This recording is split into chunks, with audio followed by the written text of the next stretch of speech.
ఈ రోజే డౌన్లోడ్ చేయండి. మీ ఫేవరెట్ షోస్ చూడండి. విహారీ గారు, నేను మీకు చెప్పాను మా నాన్నంత తేలిగ్గా ఒప్పుకోరని. అయినా మీరు వినట్లేదు. మొన్న పంచాయతీలో కూడా 3 రోజుల సమయం కావాలని అడిగారు. ఈ రోజుతో 2 రోజులు అయిపోతుంది. రేపే ఆఖరి రోజు.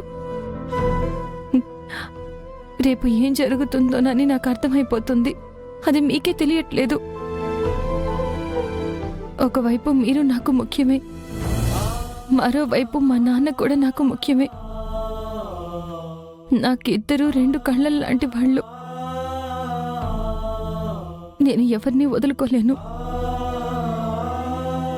ఒకవేళ ఎవరినైనా వదులుకోవాల్సి వస్తే మీ ఇద్దరి కంటే ముందు నా ప్రాణాన్ని నేను వదిలేస్తాను.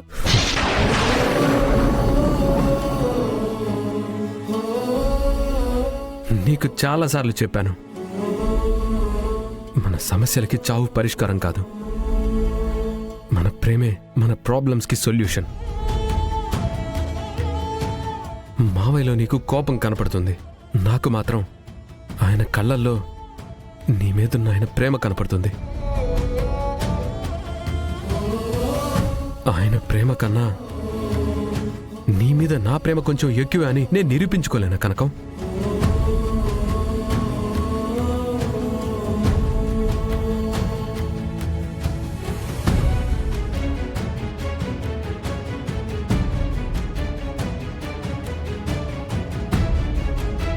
ఓ, లేకపోతే మీ నాన్న ప్రేమకి నా ప్రేమ సరితూగదని నువ్వేమైనా అనుమానిస్తున్నావా?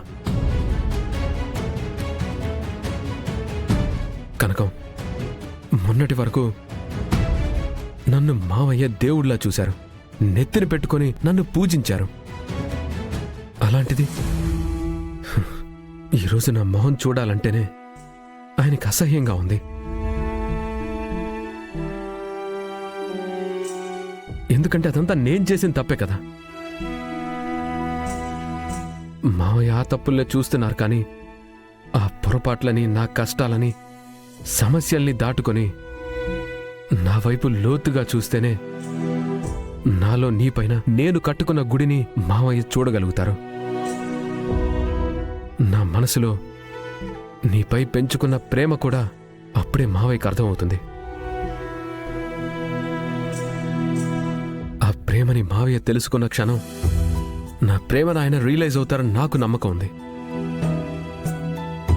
కనకం, ఆ క్షణంలో నా తప్పుని మన్నించి నా ప్రేమని యాక్సెప్ట్ చేస్తారని నాకు నమ్మకం ఉంది.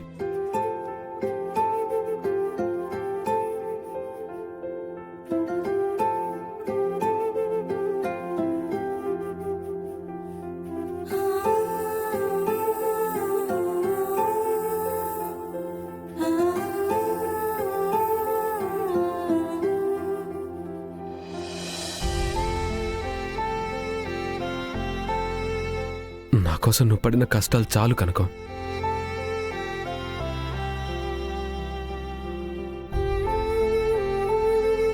ఈరోజు కూడా నాకు పడే శిక్షని నువ్వు నీ మీద వేసుకున్నావు. నువ్వు నాకు నీ ప్రేమని చెప్పకపోయినా ఇలా నీలో కూడా నా అంత ప్రేమ ఉందని నాకు అర్థమవుతుంది.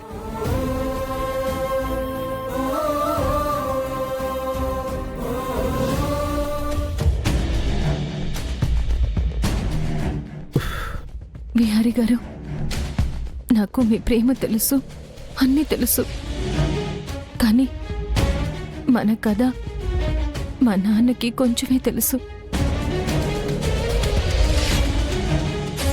నేను మీ భార్యనని, మీరు నన్ను తక్కువగా చూశారని మా నాన్న కోపంతో రగిలిపోతున్నారు. అదే మీరు సహస్రమ్మ మెళ్ళలో కూడా తాళి కట్టారని తెలిసినా, సహస్రమ్మే మీ ఇంట్లో అసలైన కోడలు అని తెలిసినా, ఇప్పుడు సహస్రమ్మ కడుపుతో ఉంది అని తెలిస్తే ఇంకెలా రియాక్ట్ అవుతారోనని భయంగా ఉంది.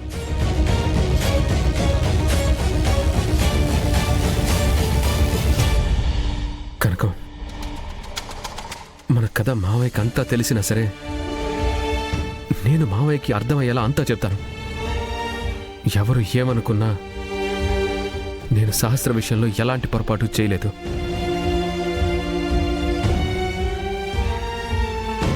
తన మెడలో 3 ముళ్ళు వేయలేదు. నాకున్న ఏకైక భార్యవి నువ్వే, నీ భర్తని నేనే. నేనిదే నమ్ముతున్నాను కనుక నువ్వు కూడా ఇదే నమ్మాలి.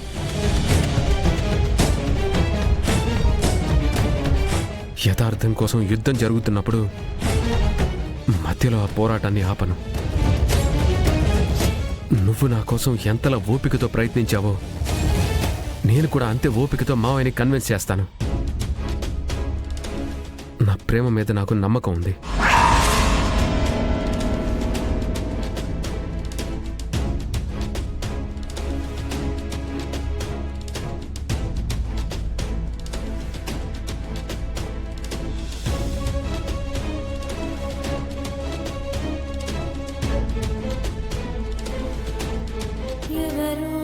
మీరెన్ని చెప్తున్నా నాకు చాలా భయంగా ఉంది విహారీ గారు.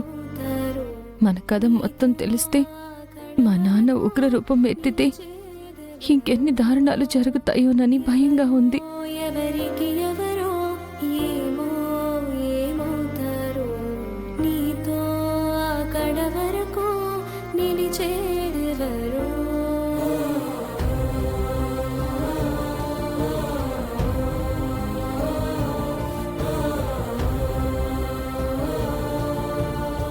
రేపు ఈ ఉపద్రవాన్ని ఎలా దాటాలో ఏంటో.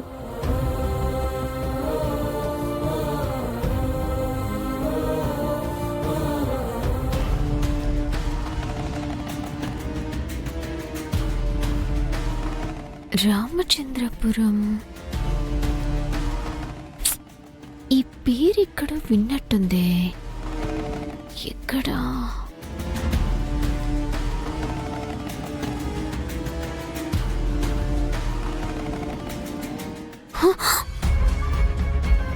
ఆ లక్ష్మి వాళ్ళ ఊరు రాజమండ్రి అని తెలిసింది మేడం. లక్ష్మి తల్లి పేరు గౌరీ, తండ్రి పేరు ఆదికేశవ. రామచంద్రపురం అంటే ఆ లక్ష్మి ఊరు కదా. లక్ష్మి కూడా అర్థాంతరంగా కనిపించట్లేదు. తను కూడా అక్కడే ఉంది. బావ తన కోసం వెళ్ళడా?